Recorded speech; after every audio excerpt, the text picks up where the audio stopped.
चित्रपटाची टॅगलाईनच इतकी भारी आहे, बाई अडली आहे म्हणून ती नडली आहे. असं कधी नडण्याचा प्रसंग आलाय का आयुष्यात? दगड त्या गाडीवाल्याला मारला. मी म्हटलं मी पडले आणि म्हटलं मला एवढं लागले, मेडिकलचे पैसे दे. सिनेमातली मालती कशी आहे? जवळपास माझ्यासारखी मी आहे सेन्सी मधली, पण मी नाहीये तशी. आपण गावाकडची माणसं आहोत. पडद्यामागे किंवा घरी गेल्यावरती आपण त्याच गोष्टी करतो ना, साध्या. प्रत्येकाचे लेयर्स खूप वेगळे आहेत. प्रत्येकाच्या तुम्ही घरी कितीही प्रॉब्लेम असाल, जर तुम्ही आशा सेविका आहेत आणि तुम्ही गावात लोकांना मदत करताय आणि तुम्हाला ब्लेसिंग्स मिळतात किंवा आशाताई म्हणून एक सुख असतं ना, सो तुम्ही ते सोडू नाही शकत. तर ही फिल्म बघितल्यावरती सगळ्याच मुली म्हणतील की असा नवरा पाहिजे. तसा सपोर्टिव्ह नवरा जर प्रत्येक मुलीला मिळाला तर किती आशा आणि किती मालती आपल्याकडे तयार होती. जी पहिल्या सिनेमाची ओळख मिळालेली आहे आजची, हा आशा कॅरेक्टर करताना ती ओळख पुसली जाईल असं वाटतं? तिथे गर्दीतून कोणीतरी मला म्हणाले आशाताई. सवयच नाही ना मला आशाताईची कधी. मी ते प्रेशर घेऊन कुठलीच पुढची भूमिका करत नाही. ही माझी पहिलीच फिल्म आहे किंवा ही शेवटची पण असू शकते.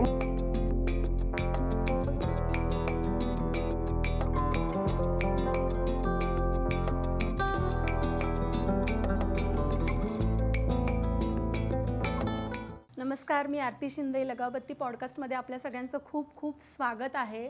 आज 19 डिसेंबरला आशा हा चित्रपट रिलीज होतोय. ती आशाची टीम आज आपल्या पॉडकास्टमध्ये आलेली आहे.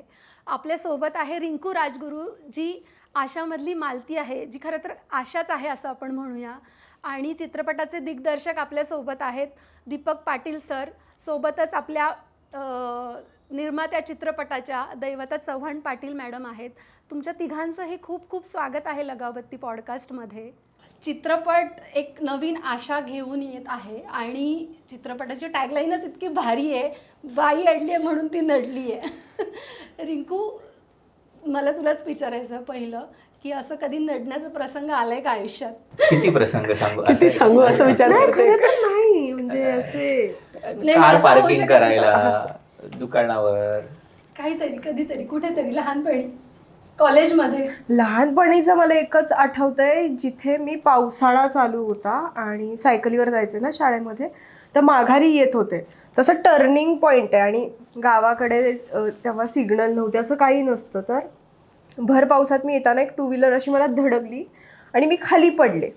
सो मला खरचटलं लागलं. तर मी उठले आणि दगड त्या गाडीवाल्याला मारला. मी म्हटलं मी पडले, तुला सॉरी पण नाही का म्हणता येत साधं. मी 6वीत असेल, 6वीत. आणि म्हटलं मला एवढं लागलंय, मेडिकलचे पैसे दे. सो मी त्याच्याशी तसं भांडले. कारण माझं असं होतं की कमीत कमी येऊन उठवेल आणि धोधो पाऊस पडतोय ना, काहीच नाही. आणि मला प्रचंड दुखत होतं. मला आत्ता अचानक ते आठवलं. तेव्हा मी भांडलेले त्या माणसाशी की त्याच्यानंतर नाही मग असं कधी पुन्हा प्रसंग नाही आला. पण माझं पंगा घेतला नाही पुन्हा कोणी, म्हणजे कोणी घेतला नाही पंगा. माझं होतं की उचल तरी सायकल आणि रक्त बिक्त येतंय, मी जाईन ठीक आहे, पण दया तरी दाखव, बाळ पडलंय छोटं. तर तेव्हा मी त्याला थांबवलेलं आणि भांडलेलं त्याच्याशी. ही टॅगलाईन इतकी भारी आहे ना, कोणाला सुचली आहे नेमकी? ज्याला सुचली त्यालाच विचारा. सुचली म्हणजे ॲक्च्युली असं काही फार हे नव्हतं.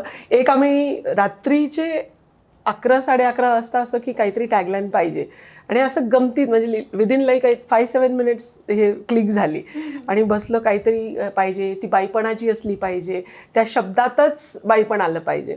आणि मग फॉर एक्झाम्पल बाई अडली आहे म्हणून ती नडली, असं काहीतरी. तर म्हणे काय म्हटलं बाई अडली आहे म्हणून ती नडली, म्हणजे हीच टॅगलाईन आहे आपली. म्हणजे असं ते आलं 5 मिनिट. नाही, पण ती ऐकल्यानंतर इतकी मनाला भिडते ना की खरंच वाटतं की तिच्यातला जो बाईतला जो स्ट्रॉंगनेस आहे ना, तो या लाईनने पूर्णतः सांगितलं. त्या फिल्म पण त्या लाईन मध्ये डिफाईन होते. मला असं वाटतं ह्या 2 लाईन मध्ये सगळा चित्रपट आहे. आणि अडणं दोन्ही अर्थाने घेतलेलं आहे.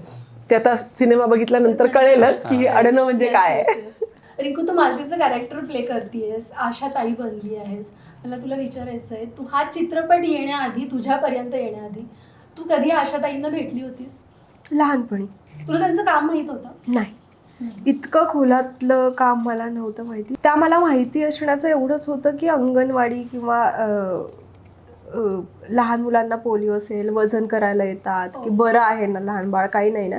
हे चेक करायला एकदा त्या आमच्या घरी आलत्या माझ्या लहान भावाचं, आणि ते वजन करतात ना काटतात ते बाळ झोळीत ठेवून वगैरे.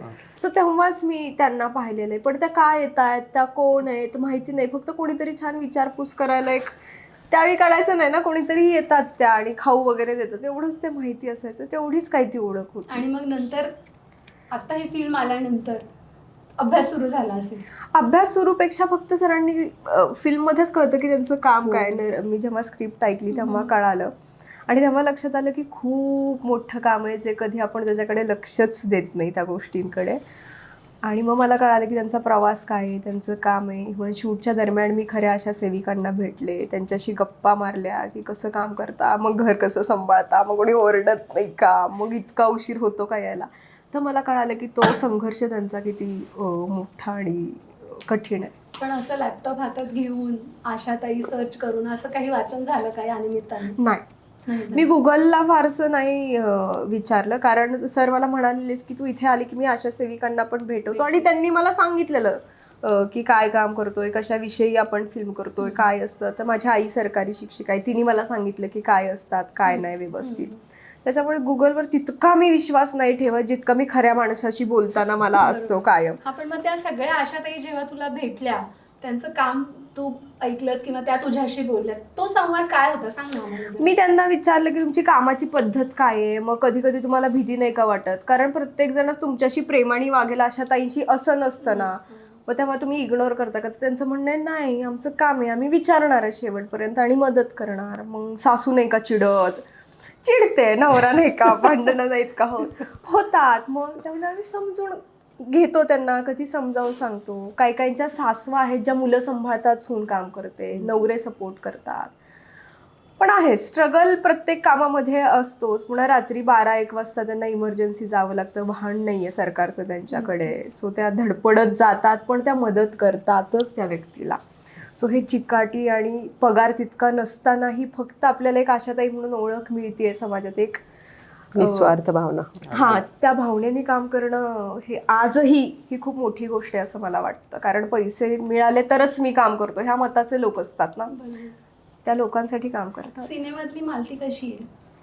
तशीच आहे, म्हणजे खूप कणखर आहे, खूप फटकळ आहे, तितकीच प्रेमळ आहे. कामावरती प्रचंड प्रेम आहे, संसार, घर, नवरा ह्याच्यावरतीही प्रचंड प्रेम आहे. पण ते कसं सांभाळायचं हे पण तिला खूप छान जमतं. तर अशी छान आहे मालती, जवळपास माझ्यासारखी आहे.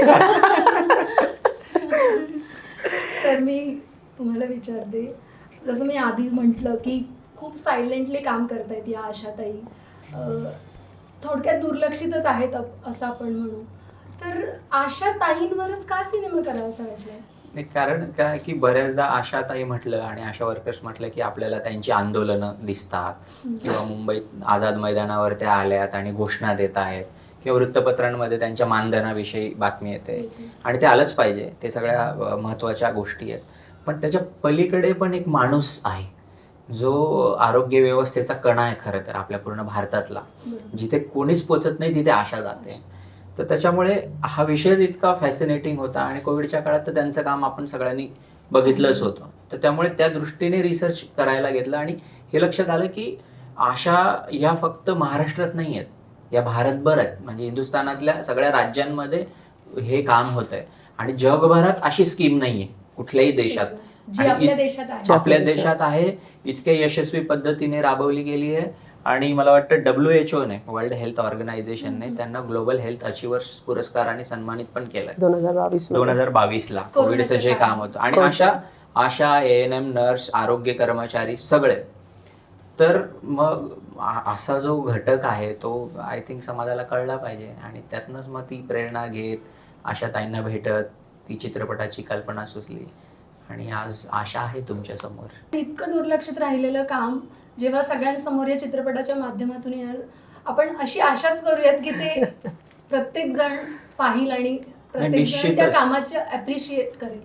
निश्चितच. आणि नुसतंच आशा नाही, म्हणजे गाव पातळीवर काम करणाऱ्या अंगणवाडी सेविका असतील, किंवा जिल्हा परिषदेच्या शिक्षिका असतील, मला असं वाटतं की ह्या सगळ्यांचं काम मोठं आहे. आशा फक्त आपण रिप्रेझेंट करतोय, ती पुढे तुम्हाला दिसते निळी किंवा गुलाबी साडी घातली, पण त्याच्या पाठीमागे ह्या सगळ्या बायका कारण घराच्या बाहेर पडल्यानंतर प्रत्येकाला संघर्ष तर सेमच आहे ना, कामाचं स्वरूप वेगवेगळं असेल.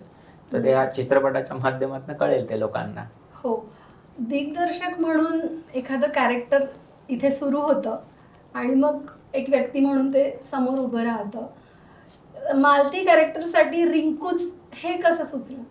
जसं रिंकू आता म्हणाली ना की मीच तशीच आहे. तशी. हा. जवळपास सेम नाही. हा. पण तो जो तिचा कॉन्फिडन्स किंवा मध्ये लेअर नाहीये जे आहे असं स्पष्ट. स्पष्ट आहे. तर मालती लिहित असताना काही रिंकूचा विचार नव्हता, ती त्या पद्धतीनेच लिहिली गेली होती. कारण ज्या वातावरणात ती वाढते, मी तुम्हाला एक गोष्ट सांगतो की ज्यावेळी आम्ही रिसर्च करत होतो ना, तर आपल्याला ना सगळ्या पब्लिक डोमेन मधल्या बातम्या माहिती असतात की आशा ह्या असं काम करतात तसं काम करतात, पण त्याच्या पलीकडे बायकांनी खूप गोष्टी आम्हाला शेअर केल्या. यांचं जेव्हा शिबिर होतं तर त्याच्यात कोणाला सासू कॉपरेट करत नाहीये, कोणाचा नवरा तू उशिरा का आली हाही त्याचा प्रश्न असतो, किंवा गावातले काही एक इन्फ्लुएन्शियल लोक असतात तर ते नाही त्या गोष्टी त्या आशा बद्दल बोलल्या जातात. मी निगेटिव्ह नाही म्हणणार, काही पॉझिटिव्ह पण आहेत, पण मग कुठेतरी काय होतं की ती एक व्यक्ती आहे ना, ती युनिफॉर्म घातली तर मग ते वेगळे पण आहे त्या, तर ते वाटलं की हे आलं पाहिजे जगासमोर. पण मॅम मला तुम्हाला विचारायचं, हे शिबिर वगैरे तुम्ही जेव्हा घेतले तेव्हा नेमकं काय मुद्दा होता या आशाताईंचा? नाही, ते शिबिर घेतलं तेव्हा आशाताईंचा असा मुद्दा नव्हता. मी महिला सक्षमीकरणासाठी वेगवेगळे शिबिर घेते, कॉन्फिडन्स बिल्डिंग, मोटिवेशन म्हणा, किंवा एकूण जे काही असेल स्किल डेव्हलपमेंट अशा अनुषंगाने. तर त्या अर्थाने एक शिबिर होतलं आणि त्यात योगायोगाने हे होते वन ऑफ द शिबिरमध्ये. आणि एक अशी 20-22शीतली बारीक जीवाची अशी मालती जशी आहे तशी एकदम अशी उभी राहिली आणि पण कणखर, तिच्या मतांनी ठाम असलेली. आणि तिने तिची कथा सुरू केली की मला एक किस्सा सांगायचा, आणि मग तिने ते किस्सा सांगितला, मग दुसऱ्या अजून दोघी तिघींनी सांगितला. पण त्यातला प्रामुख्याने जो एक आला म्हणजे खऱ्या आयुष्यातली जी मालती आहे, रिअल मालती, तर तिच्या आयुष्याची जी स्टोरी आहे ती थोडक्यात, मी असं नाही म्हणजे it's real story but it is based on true events. तर ती मालती साकारली गेली आणि अशा चित्रपट आला आपल्यासमोर. रिंकू, मला तुला विचारायचं, खूप वेगळ्या भूमिका केल्यास तू, पण आशामधली मालती किंवा ती आशाताई जी आपण म्हणू ती तुला कशी सापडली? माझी आई तशी आहे. ती स्वतः सरकारी शिक्षिका आहे ना, सो मी गोष्ट ऐकली आणि तिचं नावही आशा आहे. अरे वा. सो मला ते खूप जास्त connect झालं. खूप जास्त मला कनेक्ट झालं. आणि मी लहानपणापासून बघत आले ना की सासर सांभाळणं, माझे वडीलही शिक्षक आहेत, तर पप्पांचा डबा, माझा डबा, हे सगळं करून ठेवणं, व्यवस्थित स्वयंपाक, आणि अगदी वेळेला शाळेत पोहोचणं, तिथे मुलांची काळजी घेणं, ते सांभाळून पुन्हा घरी येऊन पुन्हा आमच्यासाठी झटणं. सो मालतीचंही तसंच आहे, म्हणजे घर सांभाळून कामाला जाणं, हे सगळं करणं. तर हे मी बघत आली आहे. त्याच्यामुळे मला ना खूप माझी आई दिसायची ते करताना, आणि ते तितकं जवळचं मला वाटलं. त्याच्यामुळे ही फिल्म, हे कॅरेक्टर माझ्यासाठी खूप जवळचं आहे. पण मालती आहे आशामधली, अतिशय कॉमन बाई आहे. हो, तिला कोणी म्हणजे अट्रॅक्ट होईल किंवा असं ते कॅरेक्टरच नाहीये, इतकी कॉमन आहे, साधी, म्हणून तर ते साडीतली आपल्याला बाई आपलं आहे. वाटतं ना. आपलं वाटतं, पण असं कॅरेक्टर प्ले करताना काय चॅलेंजेस असतात? काहीच नाही, काहीच नाही. खरं तर काहीच नाही. हा, कारण नॉर्मल माणूस म्हणून पडद्यामागे किंवा घरी गेल्यावरती आपण त्याच गोष्टी करतो ना, साध्या. स्वयंपाक बनवणं असेल, खाणं असेल, गप्पा गोष्टी असतील, वाद असतील, हे सगळं आपण सगळेच माणूस म्हणून जगत असतो खरं तर.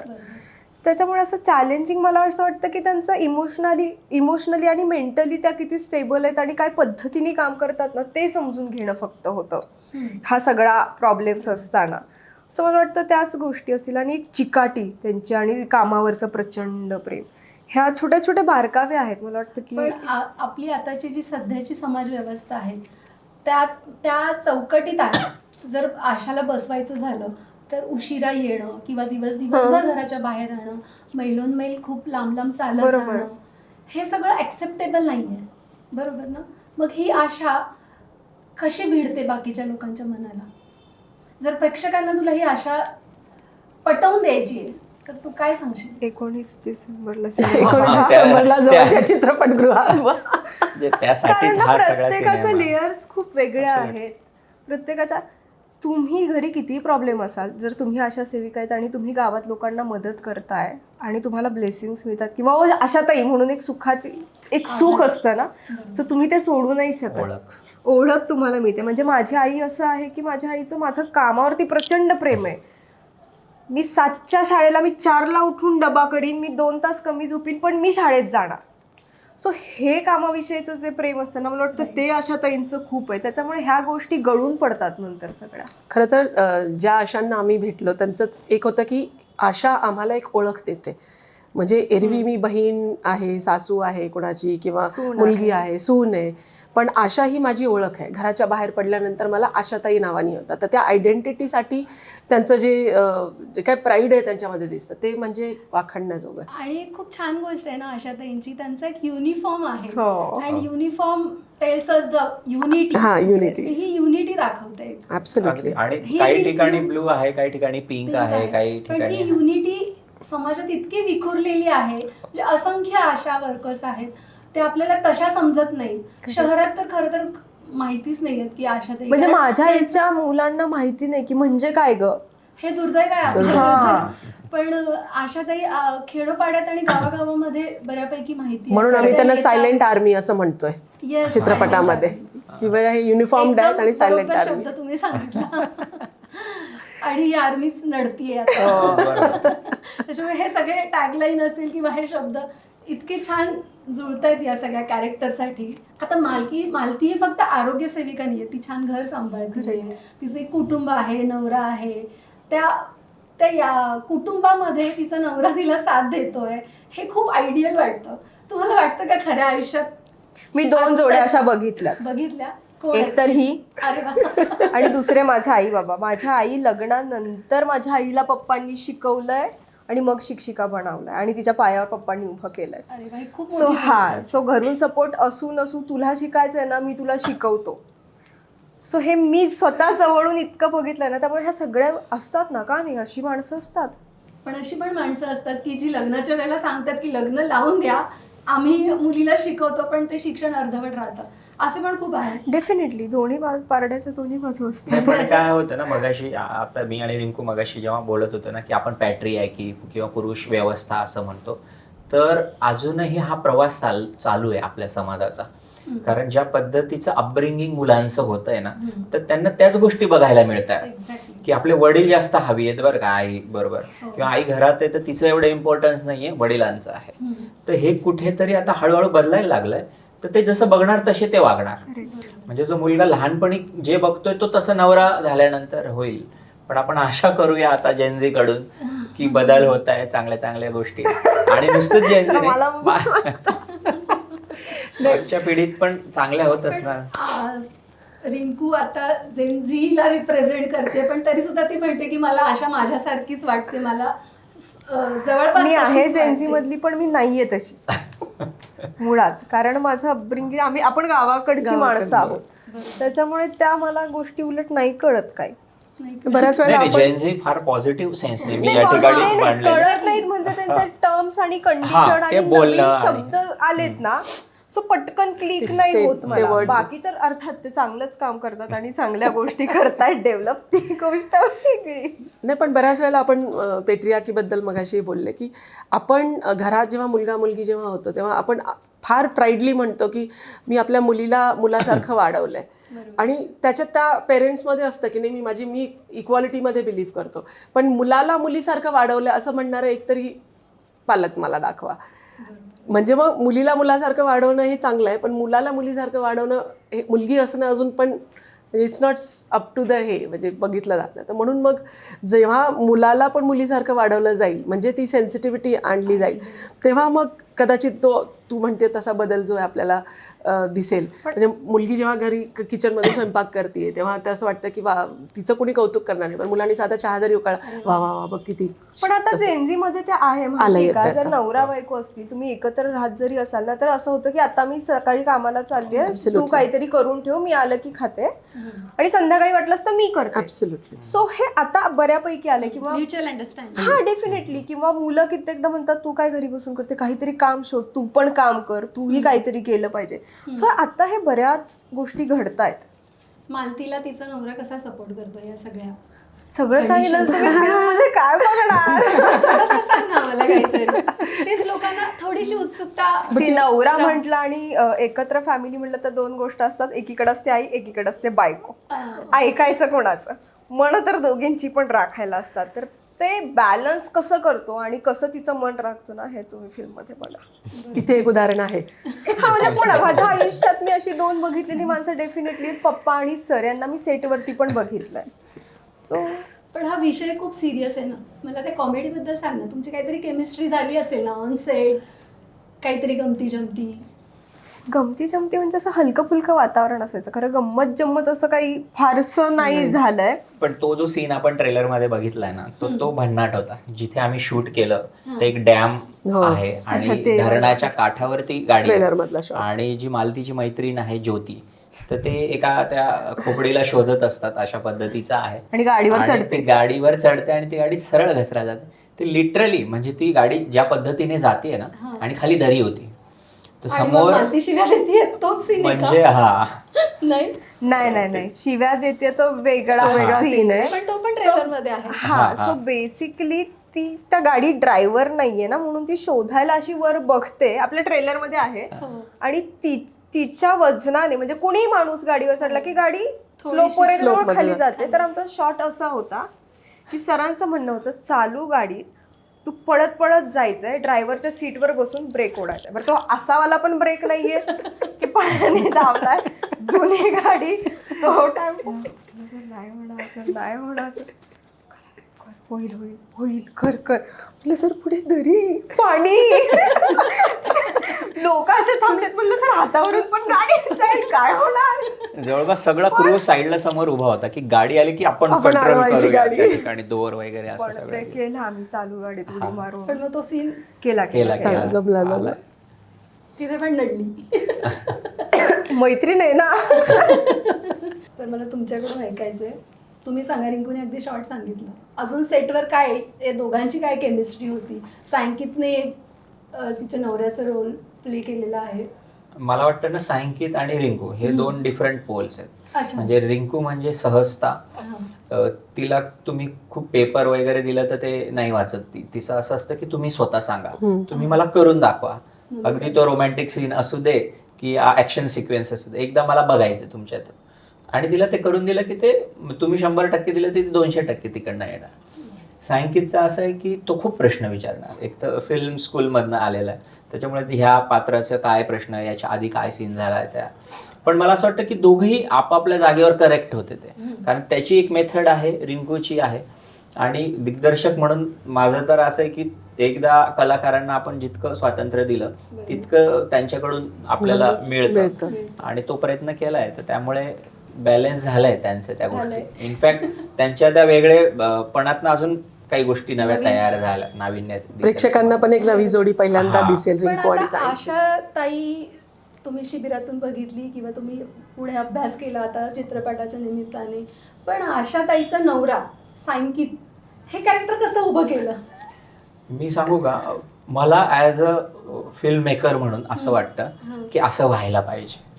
अच्छा, तो आयडियल नवरा तुम्ही उभा केला. आयडियल म्हणण्यापेक्षा ते की स्वतः यार आहेत ना तसे. नाही, असं आता हे लोक कौतुक करतात, आय डोंट नो. पण मॅडमनी पहिल्या प्रश्नाला मला बघून छान स्माइल दिली. माझा आहे ग मला. नाही, पण एक होतं ना की एक टेक अवे काय असतात किंवा तुम्ही काय भाष्य करू इच्छितात, अशाची तर गोष्ट आपण सांगतोय. पण कुठेतरी वाटलं की अरे नाही, हा जर सपोर्ट करेल ना तर ते जरा गाडी सुरळीत राहील संसाराची. कारण संसार म्हटलं की तुम्हाला माहितीच आहे की सॅक्रिफायसेस असतात, बॅलन्स करणं असतं. तर त्याच्यामुळे असंही कुठली बाई घराच्या बाहेर जेव्हा जाते तेव्हा जोपर्यंत तिच्या फॅमिलीचा सपोर्ट नसतो तोवर ती घराच्या बाहेर नाही जाऊ शकत. ॲज ऑन डेट तरी आपली समाज व्यवस्था तशी. मग त्याच्यात नवरा, सासू, सासरे सगळेच आले त्याच्यात. म्हणजे जरी ते दिसत असेल की सासू शिव्या देते, पण ती कुठेतरी तिला डबा पण देईल, तिला पाणी पण देईल, तर तो सपोर्ट आहे. नाहीतर मग ती घरातच असते. मे बी घरच्यांना खूप वाटत असतं करावं, पण समाजाच्या प्रेशरमुळे आपण आपल्या लोकांना नकळत होत जातं ते, तो विरोध. सिस्टमच तशी बनलेली असते, मग तुम्हाला तसं वागणं आहे. बरोबर. अनेकदा मुलांना वाटतं ना की आपल्या बायकोला मदत करावी, पण आई काय म्हणेल एक्झॅक्टली Exactly. शेजारी कोणी आले तर हा, तो संकुचित होतो आणि बरोबर. मदत करत नाही. असा कुठला सीन आहे की जो अगदीच आशाताईंच्या मनाला भिडेल? तुम्ही आता एवढे जे काही स्क्रीनिंग झाले तिथे आशाताई भेटल्या असतील, त्यांनी हा चित्रपट पाहिल्यानंतर काय त्यांच्या भावना होत्या?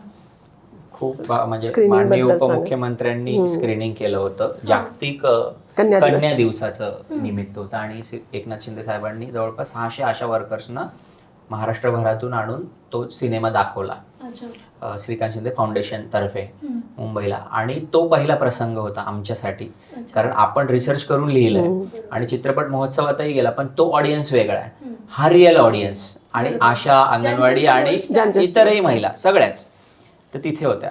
आणि आम्हाला पण मेकर म्हणून धाकधूक होती की Litmus test. कसं लिटमस टेस्ट ज्याला आपण म्हणतो की काय वाटेल आता, त्यांच्या काय प्रतिक्रिया आहेत. पण इतक्या उत्स्फूर्त प्रतिक्रिया होत्या आणि त्या रेकॉर्डही केल्यात आम्ही की थिएटरमध्ये त्या हसतायत, रडतायत. बाहेर आल्यानंतर त्यांनी भरभरून बोललं, म्हणजे यांना तर एक आली आणि ती लटकून रडायला लागली. ती म्हणाले की मी पूर्ण मी आता रिटायर झाली पण मी खूप वर्ष हे काम केलं आणि मला आजपर्यंत वाटत होतं की आपण काय ठीक आहे म्हणजे एक नोकरी केली. आज मला असं वाटतं की माझ्या कामाचं चीज झालंय आणि मी काहीतरी केलंय. किंवा एका बाईची रिएक्शन अशी होती की मलाही असा नवरा भेटला असता तर सांगित किती सारखा छान नवरा झालं मिळाला असतं. असता तर किती छान बुवा. मी म्हणूनच मग अशी आयडियल हा शब्द वापरला. तो प्रत्येकीलाच मिळत नाही. वट सावित्रीला पावलेला, नवसाला पावलेला नवरा. रिंकू, काय सांगशील मालतीच्या नवऱ्याबद्दल? काय सांगशील? काय नाही, मला एवढंच वाटतं ही फिल्म बघितल्यावर ती सगळ्याच मुली म्हणतील की असा नवरा पाहिजे. मार्केट में नया नवरा आया है. हा, कारण प्रत्येक मुलीला तेच वाटत असतं ना की एकतर माहेर सोडून सासरी आल्यावर सगळ्यात जवळचा व्यक्ती मला वाटतं की नवराच असतो लग्नानंतर, की ज्याच्यासोबत तुम्ही जास्त राहता. तर तो म्हटला ना तू कर्मी आहे, तर मग आपल्याला कशाचीच भीती नाही वाटत. Absolutely. सो तसा सपोर्टिव्ह नवरा जर प्रत्येक मुलीला मिळाला तर किती आशा आणि किती मालती आपल्याकडे तयार होतील.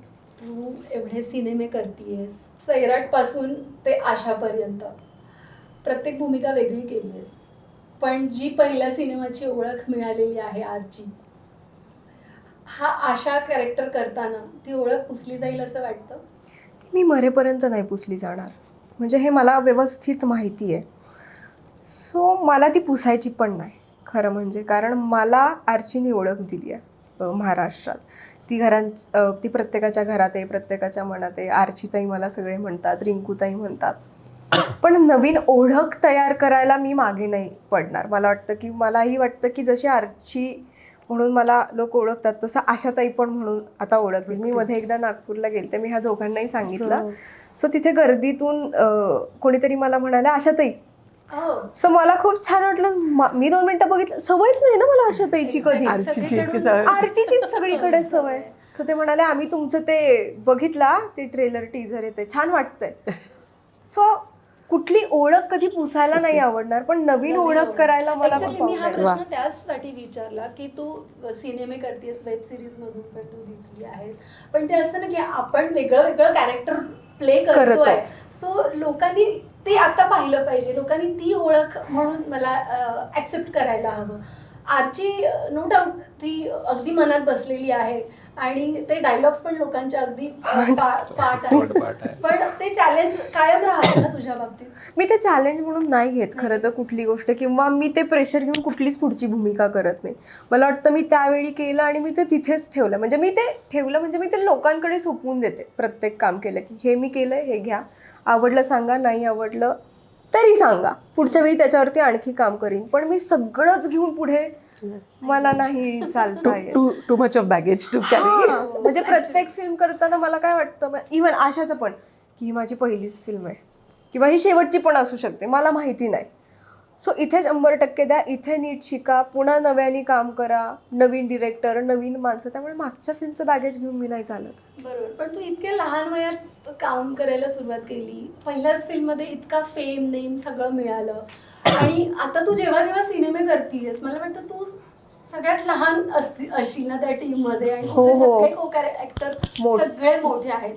आता जी फिल्म आली तुझी सुबोध भावेंसोबत, तर वयाने, अनुभवाने इतका मोठा जेव्हा अभिनेता आपल्या समोर असतं तेव्हा कुठेतरी दडपण येतच असेल ना? म्हणजे तू असं म्हणतीयस की नाही तरी सुद्धा फॅन म्हणून कारण त्यांचं काम बघितलंय म्हणून एक येतं, कारण ते खूप सिनियर आहेत आपल्याला कामाने वयाने. पण काम करताना ना ते फॅन किंवा ते दडपण मी साईडला ठेवून काम करते को ॲक्टर म्हणून, कारण त्याचा इम्पॅक्ट मला कामावर नको असतो. कट म्हटलं तर मी सर म्हणून रिस्पेक्टफुली मागे असते, मागे इन द सेन्स ती खूप तशी राहते. आणि ॲक्शन म्हटलं तर जे मी पात्र आहे मी त्या पात्रात असते. मग पुढे तेव्हा ते सुबोध सर नसतात, माझ्यासाठी ते कॅरेक्टर असतं कायम. सो माझं ते खूप क्लिअर आहे काम करताना, मग कोणीही असेल तरी. कुठून आली ही अंडरस्टँडिंग?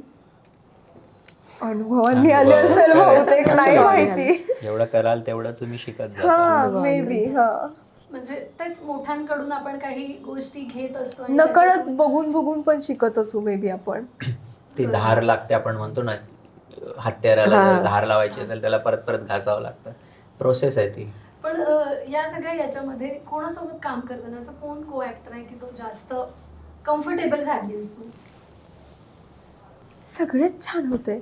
आकाश तर अर्थात उत्तर आहे म्हणजे, पण सगळेच म्हणजे सगळ्यांसोबतच शेवटी आपण काय ते आयुष्यभराचे मित्र नाहीत राहत. सैराटची टीम माझी सोडली तर ते आम्ही आजपर्यंत मित्र आहोत. सेटवर जातो, 1 महिना काम करतो, छान एकत्र राहतो, त्याच्यानंतर सगळे आपापल्या घरी असतात. त्याच्यामुळे सगळ्यांसोबतच मजा आली आहे. संकेत सोबतचं आताचं हे कसं होतं तुझं? खूप मजा आली मला त्याच्यासोबत. Coordination पण सर खूप इंटरव्ह्यूमध्ये पण म्हणाले खूप गुणी अभिनेता आहे तो. हो आहे. आणि मुलगा म्हणून पण तो खूप शांत आहे. त्याच्यामुळे सीन करताना पण तो आम्ही पहिल्यांदाच एकत्र काम करतोय, तर पहिलाच आमचा सीन होता रोमॅन्टिक सीन. सो आम्ही कधी एकमेकांना असे भेटलो नव्हतो किंवा असे कम्फर्ट नसतो जसं नवरा बायको एकमेकांना असतात. तर तुम्हाला मी विचारायचं की सरांनी सांगितलंय असं पकडू वगैरे चालेल ना, म्हणजे तू कम्फर्ट आहेस ना, नाही तर आपण व्यवस्थित करू. तर इथपर्यंत ते असेल ना, गिव्ह अँड टेक छान असेल ना, तर को ॲक्टर बरोबर काम करायला अजून मजा येते छान. सो मला खूप आवडलं त्याच्याबरोबर. पण स्केड्यूल मध्ये तो पहिला सीन नव्हता, म्हणजे तो वेगळा सीन होता, पण तो योगायोगाने करावा लागला कारण अचानक पाऊस पाऊस पडला. सुरू झाला. पाऊस सुरू झाला त्यामुळे आधीच्या 2 दिवसाचे सीन्स आम्ही करूच शकणार नव्हतो. ओके. उरली आम्हाला एकच जागा जिथे तो सीन होईल अशी, आणि म्हणून मग आम्ही डिसाईड केलं. पण अर्थात रिंकू आणि सांकित त्यांना ती कल्पना दिल्यानंतर ते म्हणाले हा हरकत नाही जे मी करूया. सर म्हणाले ना, करूया. मी म्हणते करून दाखवा, कारण त्यांचं विजन पटकन कळत नाही ना, म्हणून मी म्हणते की एकदा तुम्ही फक्त जरा हलका आम्हाला दाखवलं की आम्ही करतो. हलकं नव्हतं दाखवलं त्यांनी खूपच त्यांनी पूर्ण दाखवला. मी आणि माझा असोसिएट मग आम्ही दोघांनी म्हणजे ती पूर्ण लाजणं, ऍक्शन बिजणं सोडणं वगैरे सगळं. सगळं म्हणजे ते त्या कॅरेक्टरमध्ये दोघेही घुसून गेले. म्हणजे आम्हाला कट म्हणावं लागलं की कट कट करा. सर विसरले का? नाही एवढं नव्हतं. आम्ही पण म्हणतोय, अरे मज्जा येते. आम्हाला मजा येत होती ती बघ. पण सर आता तुम्ही संकेत बद्दल गुणी आहे म्हणाला, रिंकू खूप सहज आहे. एक डिरेक्टर म्हणून जेव्हा अशी टीम येते तेव्हा काय ते फिलिंग असतं आणि किती सोपं होतं किंवा कठीण काय? सोपं होतं. जसं तुम्ही म्हणाल की ब्लेसिंग आहे. डिरेक्टरला काय हवं असतं की त्याने जे लिहिलेली पात्र आहेत ती स्क्रीनवर यावीत, त्याला हवं तसं, आणि त्या पद्धतीचे जर ऍक्टर मिळाले तर त्यापेक्षा अजून दुसरं काय. आणि माझी एक स्टाईल आहे की मी फोर्स करत नाही की मी असं सांगतोय म्हणूनच तुम्ही तसं करा. कुठल्याही व्यक्तिमत्वाची आपापली स्टाईल असते. म्हणजे रिंकू जेव्हा येते त्यावेळेस ती रिंकू आणि मालती असं दोन्ही असणार ना. आता हीच भूमिका कदाचित अजून दुसऱ्या कुठल्या अभिनेत्रीने जर केली असती तर ती तिची स्टाईल घेऊन आली असते कदाचित, किंवा सांगितचा रोल. पण आपण कास्टिंग करतानाच मग हा विचार करतो की आपल्याला जे हवं आहे त्याच्या जवळ जाणारं हे व्यक्तिमत्व आहे. मग त्यातनं पण त्याचे इनपुट्स येतात अजून समोरच्याचं असं. आणि फिल्म मेकिंग ही अशी गोष्ट आहे ना, किंवा असं क्राफ्ट आहे, ते प्रत्येक स्टेजला डेव्हलप होत जातं. म्हणजे तुम्ही कागदावर काहीतरी लिहितात, सेटवर जाऊन ते काहीतरी वेगळं होतं, त्यानंतर पोस्टवर एडिटमध्ये काही गोष्टी होतात आणि म्युझिक लावल्यावर तुम्हाला काहीतरी दिसतं वेगळं. म्हणजे भलतंच काहीतरी नाही, पण ते एनहान्स होत जातं प्रत्येकाला. पण ते जर करायचं असेल तर तुम्हाला ओपन राहावं लागेल, तुम्हाला रिसेप्टिव्ह असावं लागेल. मग ते सगळ्यांचं कलेक्टिव्ह एफर्ट. काही दिग्दर्शक असेही असतात की नाही बाबा मी सांगेल तसंच वागायचं, 4 पावलं म्हणजे 4 पावलंच जायचंय. पण मग ते तुमच्या डोक्यातली जी कथा आहे तीच फक्त उतरेल, पण त्याला एन्हान्समेंट नाही, ती त्यांची पद्धतही असू शकते. प्रत्येकाची पद्धत वेगवेगळी आहे, त्यातनंही काही लोक काढू शकतात. तो एक हात खुला सोडावा लागतो म्हणतो ना, तो नॅचरल किंवा ऑर्गॅनिक हे येण्यासाठी. तेव्हा हात खुला सोडला ना तर प्रेक्षकांना पण वाटेल की ही सहज झालेली गोष्ट आहे.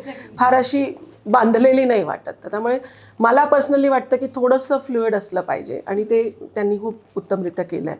म्हणजे आता मगाशी आम्ही एका रेडिओ स्टेशनला गेलो होतो आणि त्यांचं एक एन्डॉर्सिंग लाईन होती रिंकू, आणि आम्हा सगळ्यांना त्यांनी दिलं.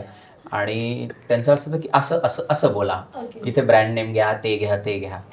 आणि आम्ही 3-4 टेक देतोय. म्हटलं रिंकू अगं हे काय होतं? आणि तुला जेव्हा ते एवढा मोठा 3-3 पानांचा सीन केलेला आहे रिंकूने सलग, म्हणजे सगळं गाव समोर आहे, रात्रीची वेळ आहे, तिच्या डोळ्यात अश्रू आहेत, ती काहीतरी सांगतेय, तिथे फक्त रिंकून सगळे बघतायत, वन टेक, सगळे टाळ्या वाजतायत.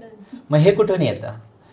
पण मग ते की आता ती सांगू शकेल जास्त मी चांगल्या तेच म्हणाले पद्धतीने. की रेडिओवर ती कसं त्यांना ते विकायचं आहे किंवा त्यांचं गोष्ट असेल किंवा त्यांचं सेगमेंट असेल तर ते लिहिलेलंच असतं, त्यांना जसंच्या तसं हवं असतं. फिल्म हे एक इमोशन आहे ना, ते तुम्हाला लोकांपर्यंत ते पोहोचवायचं आहे तर लोक कनेक्ट होतील. त्याच्यामुळे सरांचं खूप असं असतं की तू लिहिलंय तसंच अगदी म्हणायची गरज नाहीये. एखादं वाक्य पुढे मागे झालं, एखादा शब्द पुढे मागे झाला तरी इमोशन्स ते सेम लोकांपर्यंत पोहोचलं पाहिजे. तर ते इथे जेव्हा क्लिअर होतं ना मालती म्हणून की याचा हा प्रॉब्लेम आहे आणि मला हे समजवायचं आहे, तर ते ऑटोमॅटिकली निघून जातं. पण ते कधीतरी एक माणूस म्हणून ते ट्रिगर पण होत असेल ना. म्हणजे आता एखादा इमोशनल सीन आहे, आता त्या चित्रपटामध्ये ट्रेलरमध्ये तरी अनेक असे इमोशनल सीन दिसले जिथं त्या बाई अतिशय वाईट अवस्था आहे किंवा ती तुला येऊन सांगतेय, तेव्हा आतून कुठेतरी माणूस म्हणून आणखीन एक वेगळं फिलिंग असतं ना. ते इमोशन्स कंट्रोल करणं it's very difficult that time. म्हणून तर ऍक्टर असतात. एक्झॅक्टली, ते बरोबर आहे. ते असतं डेफिनेटली. पण काम करायला येताना मी तरी कुठल्या गोष्टी तशा मनात घेऊन येत नाही ज्याचा परिणाम पुन्हा माझ्या कामावरती व्हावा, वेगळा विचार करून किंवा वेगळ्या गोष्टी घेऊन. डेफिनेटली दोन्ही गोष्टी असतात, मालती म्हणून एक आणि रिंकू म्हणून एक वागणं किंवा वाटणं असतं. पण मला इथे माहिती असतं ना, कितीही गोष्टी काही झाल्या तरी आत्ता आपण काम करतोय तर आपल्याला काय रिॲक्ट करायचं आणि काय गोष्टी करायच्या. त्याच्यामुळे मला वाटतं ॲक्टर म्हणून तुम्ही जितकं काम करता तुम्ही फिजिकलीपेक्षा तुम्ही इमोशनली तुमचे अपडाऊन्स इतके होत असतात ना काम करताना, ते बॅलन्स करणं आणि तसं काम करणं म्हणजे मला तरी खूप कठीण आहे असं वाटतं. पण ते होऊ नाही जातं कारण कामावरती पुन्हा तितकं प्रेम असतं आपलं. ॲब्सोल्युटली. जसं आपल्या चित्रपटातल्या मालतीचं तिच्या कामावर Definitely. इतकं प्रेम आहे. अनेकांच्या आयुष्यात तर नाहीच आहे आशा, म्हणजे शहरी भागात तर नाहीच म्हणूयात, पण गावात आणि खेडेगावात आहे. सो या ऑडियन्सला हा आशा कसं कनेक्ट करणार आहे सर, तुम्ही सांगा मला. ॲक्च्युली मला असं वाटतं की तेच की जेव्हा एखादी स्त्री घराच्या बाहेर पडते ना, तर तिच्या मागे खूप एक्सपेक्टेशन्स असतात. घराच्या बाहेरच्या, घरच्यांच्या अपेक्षाही पूर्ण करायच्या आहे, बाहेरचंही जग करायचं आहे. आणि ही जी भावना ही ग्रामीण असू दे किंवा घरातल्या बाहेर पडणाऱ्या प्रत्येक स्त्रीची आहे. मग ती अशाच असायची गरज नाही आहे. ती एखादी डॉक्टर असू शकते, IAS ऑफिसर असू शकते, एखादी अभिनेत्री असू सफाई शकते, कर्मचारी असू शकते, सफाई कर्मचारी, कुठलाही वर्ग असू शकतो. त्याच्यामुळे ही भावना मी प्रत्येक ठिकाणी हे सांगतो की ही युनिव्हर्सल भावना आहे, प्रत्येकाला भेटणारी. त्याच्यामुळे ती कनेक्ट होणारच आहे. ती आशाची जरी गोष्ट असली, म्हणजे आपण एखादा बाईपणाची गोष्ट आहे ती. हा, म्हणजे पोलीसवाल्यांची आपण फिल्म बघतो, जेव्हा आपण एखादा सिंगम सारखा चित्रपट बघतो, तर गरजेचं नाही ना की आपण पण खादी घालून पोलीस ऑफिसर व्हावं किंवा एखादा राजकीय पार्श्वभूमीचा. तसंच सिंपल आशा आहे. ती आशा फक्त आपल्याला दिसते, पण त्याच्या पाठीमागे ह्या सगळ्या भावना, या सगळ्या महिला आहेत. त्यामुळे ते निश्चितच रिलेट होईल. मी ट्रेलरमध्ये आणखीन एक सीन बघितला की गाडी जातीये आणि आशा मागून पळत पळत ती गाडी पकडून, आणि आशा आणि तिची मैत्रीण, म्हणजे मालती आणि तिची मैत्रीण आहे की जी मागे त्या टमटमला पकडून उभी आहे आणि प्रवास सुरू आहे. हा खूप डिफिकल्ट प्रवास आहे खरं तर, आणि एका स्त्रीसाठी हा जास्तच आहे. ग्राउंड रियालिटीमध्ये आशांना हेच करावं लागतंय. 100%. तर असे किती रील्स आपण बघतोय, किंवा एखाद्या पाठीमागे मूल घेऊन पण गेले आहेत, किंवा पालघरचं एक उदाहरण मध्यंतरी होतं की बोटीत बसून प्रवास करता येते एक शिक्षिका. आणि इनफॅक्ट आता ह्या चित्रपटानंतर दखल सगळ्यांनी घ्यायला पाहिजे अशी इच्छा आहे. म्हणजे जर सगळ्यांनी घेतलं तर अजून काय हवंय आपल्याला मेकर म्हणून. मला एवढंच वाटलं, प्रेक्षकांच्या मनाला हा सिनेमा कसा भेटणार आहे. मला तेच आत्ता फक्त असं छोटं क्लिक झालं की असं म्हणतो ना, देव सगळीकडे जात नाही म्हणून आई पाठवतो. आईचं पोटच्या पोराविषयी जे प्रेम आहे ना, तसं मी आशांच्या डोळ्यात बघितलंय. प्रत्येक रुग्णाविषयी किंवा ज्यांना मदत करायला निस्वार्थ प्रेम आईच करू शकते आपल्यावरती, तसं आहे. तर मग ते तसंच असेल, देव प्रत्येकाला मदत करायला जात नसेल म्हणून आशा पाठवली असेल किंवा आशा तयार केली असेल. वा, मस्त. आणि कुठेतरी काहीतरी चांगुलपणा आहे म्हणून हे सगळं टिकून आहे ना. आपण सगळंच निगेटिव्ह असतं तर काय राहिलं असतं. कोणी कोणाला तरी मदत करतोय, तेच आशा आहे. आणि ही आशा सगळ्यांनी पाहायला पाहिजे. ज्यांना नाही माहिती आहे त्यांनी जाणून घ्यायला पाहिजे. जवळून जाण्याची एक संधी आहे. आशाताई ज्या आहेत त्यांना जी आंदोलनं, सर तुम्ही मगाशी म्हणालात की आंदोलनं करावी लागत आहेत, त्यांना योग्य मानधन मिळत नाही आहे त्यांच्या कामाचं. समाजाकडून इतर वेळेला वाहवा मिळणं हा एक वेगळा भाग झाला, पण ज्या गोष्टीसाठी आपण सगळेच जण पळत असतो तो म्हणजे पैसा आहे, आणि ते जर व्यवस्थित मिळत नसेल तरी सुद्धा ते कामातलं डेडिकेशन आहे हे नक्कीच खूप वाखाणण्यासारखं आहे. तुम्हाला काय वाटतं अशा वर्कर्सच्या या सगळ्या प्रोसेसमध्ये, आता एवढा अभ्यास झालेला आहे तुमचा, काय मेजर प्रॉब्लेम्स आहेत रियालिटीमध्ये? मानधन आणि ह्या गोष्टी तर निश्चितच आहेत आणि त्यात वेळोवेळी त्यांनी सरकारच्या समोर देखील आणल्या आहेत. पण मला असं वाटतं की ओळख हा होता की आम्ही पण कोणीतरी आहोत आणि हे समजून घ्या. तर प्रत्येकजण ते पुढे आणण्याचा आपापल्या परीने प्रयत्न करेल. आम्हाला जे क्राफ्ट समजतं चित्रपटाचं त्या माध्यमातून ते समोर आणण्याचा प्रयत्न केला. आता त्यांना ती एक ओळख मिळावी एवढी इच्छा आहे. आणि आज तुमचा प्लॅटफॉर्म आहे, मला असं वाटतं फार सामाजिक बांधिलकी जपत तुम्ही त्या पद्धतीच्या बातम्याही कव्हर करतात. तर ह्या प्लॅटफॉर्मवर मला सगळ्या जे आपले इन्फ्लुएन्शियल लोक आहेत समाजामध्ये की ज्यांचं बोलणं ऐकलं जातं, मग ते राजकारणातलं असू द्या, समाजकारणातलं असू द्या, काही NGO, तर त्या सगळ्यांना माझी आग्रहाची विनंती की तुम्ही तुमच्या आजूबाजूच्या लोकांना घेऊन हा चित्रपट बघा. नुसत्या आशांनाच नका घेऊन जाऊ, समाजातल्या इतर घटकांनाही घेऊन जा, जेणेकरून त्यांना लक्षात येईल की आशा काय करते. बरोबर? अगदी.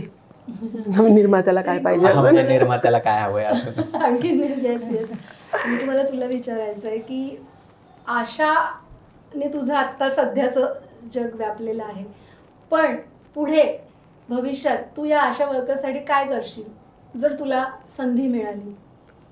ऑलरेडी केलंय तिने चित्रपटात. चित्रपटातलं काम हे आहेच पडद्यावरचं, पण जेव्हा आपण एक खूप छोट्या गोष्टी, मी काही तेवढी मोठी नाही समजत स्वतःला की मी त्यांच्यासाठी काम करू. मला वाटतं की आपलं काम दिसतं ते आपल्यापेक्षा मोठं काम करतात जे दिसत नाही. त्याच्यापेक्षा मी काय करीन मला नाही माहिती. एक तर मला आत्ता त्यांच्याविषयी खूप आदर आहे आणि मी मगाशी पण म्हटलं हे मला जे प्रेम मिळतं आहे ते माझं नाही आहे, ते आशाताईंचे. चेहरा फक्त माझा आहे, मी नाही केलं आहे ते काम, मी फक्त प्रेझेंट करते. त्याच्यामुळे मी सगळ्यांना म्हणते की हे मला नाही आहे, हे त्यांच्यासाठीच असणारं प्रेम आणि लोकांच्या सगळ्या गोष्टी आहेत. तर मला बेसिक फक्त एवढंच वाटलं फिल्ममधून. मी करीन, पुढे जाऊन नाही करीन मला नाही माहिती.